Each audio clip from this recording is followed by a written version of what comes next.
Ready. हाँ शकील साहब, आज हम यहाँ पे आए थे मानसबल, जो कि बहुत ही खूबसूरत जगह है। तो यहाँ पर पहुँचकर इंसान किसी और दुनिया में चला जाता है। तो मैं आपसे गुजारिश करना चाहूँगा कि आप अदब की दुनिया से मीर तकी मीर, जो बहुत बड़े शायर गुजरे हैं, उनके कुछ अशार हमें यहाँ पर सुनाएं। मीर की एक बहुत प्यारी गज़ल है, उसके कुछ अशार आपकी नज़र कर रहा हूँ। फरमाते हैं, उल्टी पड़ गई सब तदबीरें, कुछ न दवा ने काम किया। उल्टी पड़ गई सब तदबीरें, कुछ न दवा ने काम किया। देखा इस बीमारी ये दिल ने, आखिर काम तमाम किया। उल्टी पड़ गई सब तदबीरें, कुछ न दवा ने काम किया। और फरमाते हैं, अहद जवानी रो रो काटा, अहद जवानी रो रो काटा, पीरी मैली आंखें मूंद। अहद जवानी रो रो काटा, पीरी मैली आंखें मूंद। याने रात बहुत थे रोए, सुबह हुई आराम किया। सुबह हुई, बहुत बहुत ज़बरदस्त शायर, सुबह हुई आराम किया। अहद जवानी रो रो काटा, पीरी मैली आंखें मूंद। याने रात बहुत थे रोए, सुबह हुई आराम किया। और फरमाते हैं, यहाँ के सियाओ सफ़ेद में हमको दखल बस इतना है। यहाँ के सियाओ सफ़ेद में हमको दखल बस इतना है। रात को रो रो सुबह किया, रात को रो रो सुबह किया, दिन को जू तू शाम किया। उल्टी पड़ गई सब तदबीरें, कुछ न दवा ने काम किया।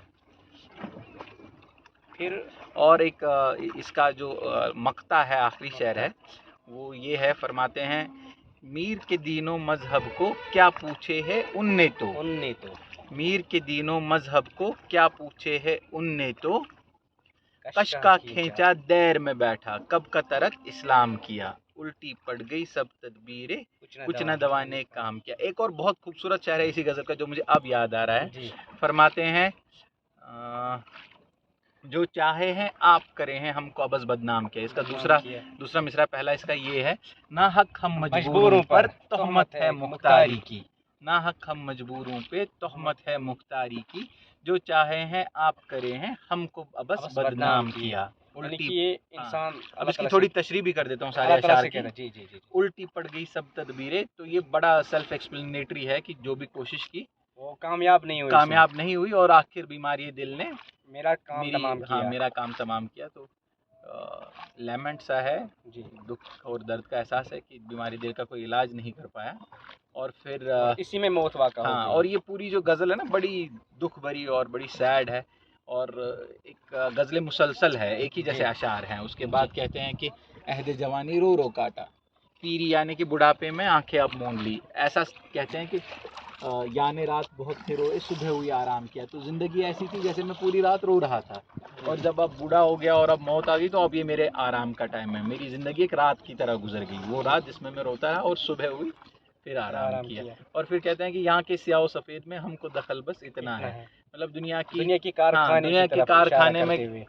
कारखाने में यहाँ की सियाह में, सफ़ेद में, दिन में, रात में, मुसीबत में, खुशी में, इतना दखल है इंसान को। बस इंसान की बात कर रहे हैं बेसिकली, कि रात को रो रो सुबह किया, दिन को जूं तू शाम किया। किसी तरह से रात निकाल दी रो रो के, और किसी तरह से जब दिन हुआ तो जूं तू किसी तरह से शाम कर दिया। यानी कि ये जो गम का सिलसिला है कभी खत्म नहीं हुआ। जब तक जिंदगी खत्म नहीं हुई, जिसे वो गालिब ने फरमाया, कैदे हयात और बंदो गम असल में दोनों एक है, मौत से पहले आदमी गम से नजात पाएगी। तो जाहिर है इस शेर की तशरीह होती है इस शेर से। हाँ बिल्कुल। और फिर मक्ता भी इसी सिलसिले में, वो ना एक नाउमीदी सी, नाउमीदी और एक प्रोटेस्ट सा, कि आप क्यों पूछते हो कि मीर के दिनों में आपको आपको क्या मतलब इससे, भले ही उसने जाके कशका भी खींच लिया हो और देर में बैठ भी गया हो, तो मीर की तो वैसे भी जिंदगी रो रो के गुजरी है। अब क्या ही पूछना कि उसके, मतलब अगर हम लफ्जी माने की तरफ जाएंगे तो हम भटक जाएंगे, लेकिन अगर हम पूरे फलसफे को समझेंगे, हमें समझ आएगा कि मीर की जो पूरी जिंदगी है वो नाकाम रही है। पूरी जिंदगी में मुसीबतें आई है, दर्द का शायर कहा जाता है। उसी का ये नतीजा है कि ऐसा शेर कह रहे हैं कि आप क्यों मुझे पूछ रहे हैं, क्यों आप इन जख्मों को कुरेद रहे हो। असल में उर्दू शायरी का जो इर्तिका हुआ है जी, उसमें 3 बड़े संग मील हैं, और पहला संग मील है मीर का। तो मीर की शायरी में आपको तरन्नुम मिलेगा, दर्द मिलेगा, लेकिन कोई उसमें उतना फ़लसफ़ा नहीं मिलेगा जैसे गालिब की शायरी में मिलेगा। गालिब की शायरी में आपको दुनिया के बारे में उनके फ़लसफ़ियाना ख़यालात मिलेंगे। और फिर जो तीसरा संग मील है वो अल्लामा इकबाल का है, जब आपको वो ज़िंदगी के बारे में मुख्तलिफ़ और मुंतशिर ख़यालात जो गालिब के यहाँ पाए जाते हैं, उनको एक लाहे अमल में और जी, एक और उनका आइडियोलॉजी में डाल के اور ان کا حل بھی دیتے ہیں, ہاں، غالب ان کا سوال حل- اٹھاتے ہیں, ان کا حل دیتے ہیں علامہ اقبال. ایک لاہے عمل میں ان کو لا کے ایک جی. ورلڈ ویو بنا کے علامہ اقبال پیش کرتے ہیں. تو یہ ایک ارتقا ہے ایموشن سے جی تھنکنگ کی طرف اور تھنکنگ سے ایک آئیڈیالوجی اور ورلڈ ویو کی طرف. جی, بہت شکریہ آپ کا. اوکے, شکریہ آپ.